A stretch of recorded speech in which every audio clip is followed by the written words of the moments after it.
동경대학교 대학원 교수 우에노 치츠코 선생님이 지은 화려한 싱글, 돌아온 싱글, 언젠간 싱글이란 책 중에서 노후의 돌봄을 받을 때 필요한 10가지 조항에 대해서 이야기하고 있는데 이 부분을 한번 읽어보겠습니다. 내가 노후에 관해 연구를 하고 있는 것은 나 자신이 언젠가 현명한 소비자가 되길 원하기 때문이다. 그리고 현명한 소비자가 아니면 자신이 원하는 서비스를 받을 수 없다는 사실을 알고 있기 때문이다. 지금까지의 연구 성과에 기초해서 좋은 서비스를 받는 방법, 다시 말해 돌봄 받는 쪽이 지켜야 할 수칙 10가지를 소개해 보겠습니다. 첫 번째, 자신의 몸과 마음의 감각에 충실하고 또한 민감해질 것. 자기를 알지 못하면 자기 표현 같은 것은 할 수 없습니다. 더구나 타인에게 보살핌을 받는 것은 처음일 것입니다. 장애나 마비나 고통을 수반하는 자신의 신체 감각과 조심스럽게 막 대화하기 시작한 상태인 것입니다. 우선 나 자신을 알아야 합니다. 이것이 돌봄을 받을 때 수칙 1조입니다. 두 번째, 자신이 할 수 있는 것과 할 수 없는 것의 경계를 확실히 구분할 것. 이런 일을 처음 경험하는 사람은 자신의 상태를 좀처럼 받아들이지 못합니다. 어제까지 할 수 있었던 것을 오늘부터 할 수 없게 되었다는 사실을 인정하기가 매우 힘이 듭니다. 그런 탓에 할 수 없는 것들도 할 수 있다고 하여 결국 무리를 하게 됩니다. 무리해봤자 자기만 힘들어질 뿐입니다. 나아가 돌봐주는 사람과의 관계도 악화시키게 됩니다. 할 수 없는 것은 할 수 없다고 말해야 합니다. 이렇게 하기 위해서는 용기가 필요합니다. 특히 오랜 세월 동안 남보다 능력 있음을 자랑스럽게 여겨온 사람은 무척 힘들 것입니다. 반대로 오랜 세월 동안 할 수 있는 것을 할 수 없는 것처럼 행동해온 사람에게도 그 대가가 반드시 따라옵니다.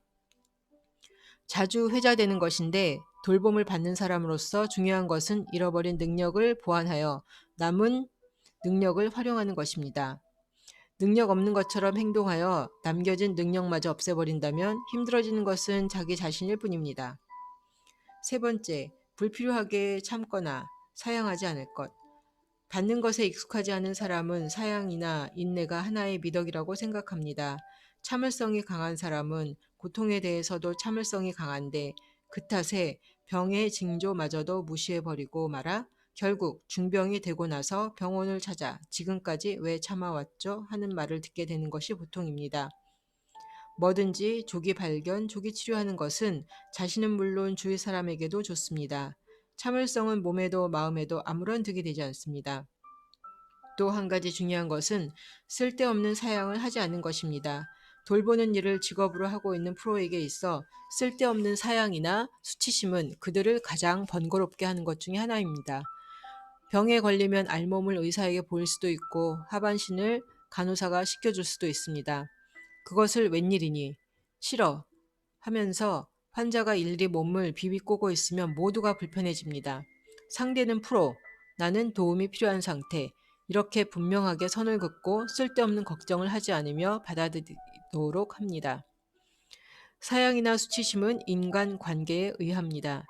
가족에게는 하반신을 보이고 싶지 않지만 타인에게는 괜찮다던가 혹은 그 반대라던가 딸은 괜찮지만 며느리는 싫다던가 아들에게는 절대 보이고 싶지 않다거나 여러 가지가 있지만 타인에게 기대는 것 이외에 다른 선택을 할 수 없다면 기분 좋게 받아들이도록 해야 합니다. 에스테나 한국식 때밀이 등을 통해 전신을 맡기는 것에 즐거움을 맛본 사람이라면 이 정도쯤은 간단할 것입니다. 여왕님은 알몸은 시중들에게 내맡긴다고 해서 수치심을 느끼지 않습니다. 네 번째, 무엇이 기분 좋고 무엇이 기분 나쁜가를 말로 분명하게 전달할 것. 타인의 고통은 타인의 고통, 타인의 쾌락은 타인의 쾌락. 어차피 타인의 몸은 타인의 것, 어디가 어떻게 아픈지 가려운지는 말해주지 않는 이상 다른 사람이 알 수 없습니다. 아픔이나 쾌감의 포인트는 사람마다 천차만별입니다. 매뉴얼대로 실행한 뒤 기분 좋았지 하고 물어봐도 대답하기 곤란한 것은 섹스와 마찬가지입니다. 자신의 몸을 자신이 아는 것은 가장 중요하고 그것을 상대에게 전달하는 것이 그 다음으로 중요합니다. 돌봄이란 혼자서 완성하는 행위가 아니기 때문입니다. 게다가 상대에게 분명하게 전달하지 않으면 상대의 기술도 향상되지 않습니다. 말하지 않아도 알잖아 하는 이신전심은 부부나 가족 사이에도 금물입니다.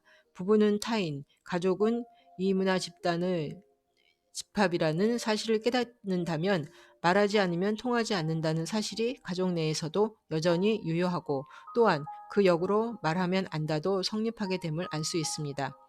문제가 되는 것은 말해도 들어주지 않는, 말하고 있는데도 전달이 되지 않는 경우인데 이것은 커뮤니케이션 방법의 문제입니다. 이럴 때는 주저하지 말고 상대를 바꿉니다. 부부나 자식 관계일 때도 마찬가지입니다. 또한 상대와 좋은 관계를 맺으려 한다면 기분 나쁜 말뿐만 아니라 기분 좋은 말도 전달하는 것이 중요합니다. 부정적 메시지 투성이라면 관계는 점점 악화됩니다. 다섯 번째, 상대가 받아들이기 쉬운 말투로 이야기할 것. 안 좋은 일을 상대에게 전달하기 위해서는 기술이 필요합니다. 나만 입 다물고 있으면 조용히 지나갈 거야 하는 이유로 불만을 표현하지 않는 여성이 많은데 싫은 것은 싫다고 분명하게 전달하면서 상대가 받아들이기 쉬운 말투로 표현하는 것이 좋습니다.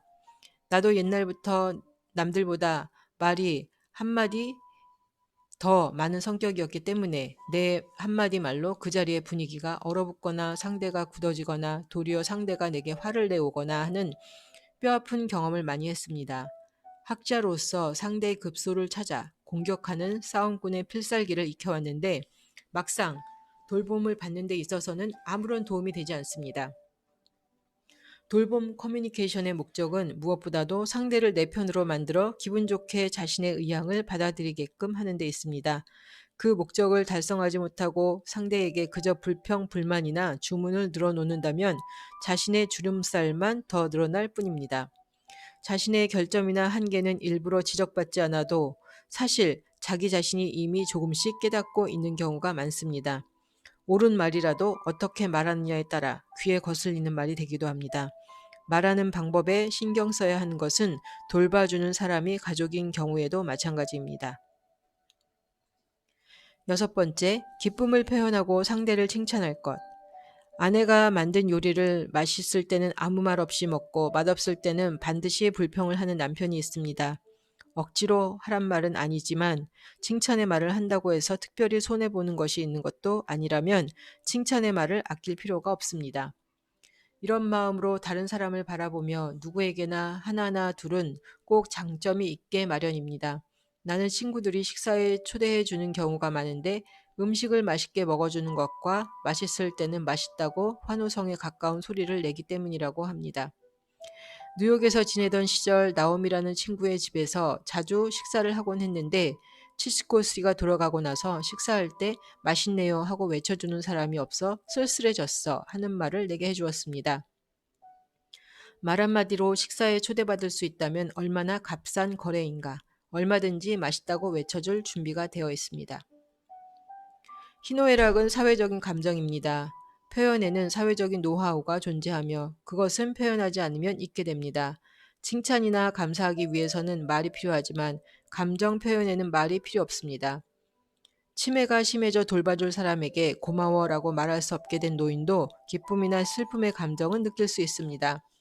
설령 감사의 말은 전해 듣지 못하더라도 기뻐하는 모습은 눈으로 보고 알 수 있습니다. 그것이 돌보는 것을 일로 하는 사람에게는 가장 큰 힘이 됩니다. 누워있는 할머니를 보고 아무리 친척들이 안 좋은 말을 해도 할머니가 나에게만 보여주는 기쁨 가득한 웃음, 그것이 나의 가장 큰 보스다라고 한 사람이 이야기를 했습니다. 일곱 번째, 버릇없는 말투나 아이 취급당하는 것을 거부할 것. 간병시설에서 종종 문제가 되는 것 중에 시설 직원이 입주자를 할머니라고 부르거나 아 하세요, 옳지 옳지 하며 어린아이에게 사용하는 말투로 이야기를 하는 것 등의 문제가 있습니다. 고령자는 어린아이가 아닙니다. 세월의 굴곡을 거치며 단맛, 쓴맛 모두 경험한 인생의 선배, 백전노장입니다. 그 사람의 인격을 존중하여 우에노 씨 어떠세요? 하고 올바른 호칭과 존댓말을 사용해 주었으면 합니다. 그리고 만약 직원이 이렇게 하지 않는다면 올바른 언어 사용을 하도록 요구합니다. 제대로 된 사업자와 시설이라면 직원들에게 그렇게 하도록 교육시키고 있을 것입니다. 그렇지 않다면 그 사업자와 시설에 문제가 있다고 판단해도 좋습니다. 손님이라든가 우에노님 하는 식으로 낯간지러운 경어까지는 할 필요 없지만 정중한 언어 사용을 흐트러뜨리지 않는 편이 서로를 위해서 좋습니다. 존댓말은 나와 상대에게 거리를 두는 기법입니다. 존댓말을 계속 사용하는 한 나는 당신과의 거리를 좁힐 생각이 없습니다. 라는 메시지가 전달됩니다. 이것을 사회학 용어로 의례적 거리화라고 합니다. 이렇게 의례적인 거리화가 필요한 이유는 개호가 상대와의 접촉을 수반하며 신체 중 가장 상처받기 쉬운 곳까지 내보여야 하는 관계이기 때문입니다. 거리가 없는 관계의 다른 한편에서 거리를 만들어 두어 균형을 맞추는 것입니다. 8번째, 돌봐주는 상대에게 과잉한 기대나 의존을 하지 않을 것. 친해지면 응석을 부리고 싶어진다. 직업적 관계 이상으로 상대의 영역에 발을 들여놓고 싶은 충동이 생깁니다. 가나가와 현의 고령자 시설에서 봉사활동을 하고 있는 한 여성으로부터 들은 이야기를 들을 기회가 있었습니다. 그녀의 말에 따르면 집으로 초대를 하는 경우도 있고 병문안 와주기를 바라는 사람도 있지만 그러한 요구에는 일절 응하지 않고 있다고 합니다. 냉정하다고 생각될 수도 있으나 응해주기 시작하면 현재의 봉사활동이 지속되지 못할 것을 알기 때문입니다. 개중에는 시설 직원이 입주자의 가족이나 친구와 같은 역할을 하도록 적극적으로 장려하는 곳도 있습니다. 그리고 이러한 공사 혼동적인 것을 가족적이라든가 친밀함이라며 바람직하게 생각하는 경향이 있습니다. 돌봄에는 어디까지 하면 충분한 것인지 정확한 경계가 없습니다. 즉, 무한정성이라는 성격이 있습니다. 가족이라면 짊어지고 갈 수 있는 이 무한정성 시간에 내용 면에서 제한을 두고 있는 것이 직업적으로서의 돌봄인 것입니다. 그것을 양쪽 모두가 분명하게 인식하고 있을 필요가 있습니다. 받는 쪽이 스스로 이러한 브레이크 장치를 작동시키는 것은 어렵습니다. 이는 고령자의 인간관계가 매우 한정적이라는 데서 이유를 찾을 수 있습니다. 도우미가 이야기를 더 들어주었으면 좋겠다라는 말을 종종 듣는데 도우미 이외에 이야기를 들어줄 상대가 없기 때문에 요구가 전부 도우미 쪽으로 향하게 되는 것입니다. 9번째, 보수는 규정 요금을 지불하며 팁이나 선물을 주지 않을 것. 대인 서비스를 이용할 때 요금 이외의 팁이나 사례를 어떻게 할 것인가의 문제는 골칫거리 중의 하나입니다. 특히 생명이나 건강이 걸려 있을 때는 더욱 무시할 수 없게 됩니다. 수술을 앞두고 있는 의사에게 얼마나 준비해 가면 좋을까로 환자와 그 가족은 항상 고민하며 또한 의사가 그것을 받아들일지 어떨지도 해보지 않으면 알 수가 없습니다. 의사들의 세계에서는 세무서에 신고하지 않는 어둠의 소득이 있습니다. 정치가에 흘러들어가는 어둠의 자금과 마찬가지로 건네주면서 영수증을 요구하는 사람은 아무도 없습니다. 아무리 병원 복도에 환자로부터의 금품은 일절 받지 않습니다라고 써붙어 있어도 의사가 아무리 얼마를 받는가에 따라 치료의 질이 달라지는 일은 없습니다. 라고 말을 해도 약자의 입장에 놓인 환자는 혹시나 하는 마음을 쉽게 접지 못합니다. 해외여행 때도 항상 머리를 아프게 하는 것이 팁 문제입니다. 팁 문화가 없는 나라의 사람들은 얼마를 주면 좋을지로 한참을 망설이게 됩니다. 너무 많지는 않은지 너무 적지는 않은지 팁을 적게 주면 서비스 질이 낮아지지 않을까. 식사하는 내내 이런 고민을 계속하는 경우도 있습니다. 차라리 서비스 요금이 포함되어 있는 경우가 마음이 편합니다. 하물며 본인의 신체와 직접적으로 관계 있는 일이니만큼 더욱 신경이 쓰입니다. 이 사람으로부터 좋은 서비스를 받고자 하는 마음에 금품으로 상대의 환심을 사고 싶어지는 마음을 이해 못할 바도 아닙니다. 우리 스스로 감사하는 말과 태도로 나타냅니다. 요금은 철저하게 지불하지만 여분의 금품은 주지 않습니다는 룰을 지키는 것이 중요합니다. 실제로 일하고 있는 직원들의 이야기를 들으면 물질적인 것을 받는 것보다 더 기쁜 것이 이용자의 웃는 얼굴과 감사의 말이라고 합니다. 보람은 돈이나 물질로 살 수 없다는 사실을 잊지 말기 바랍니다.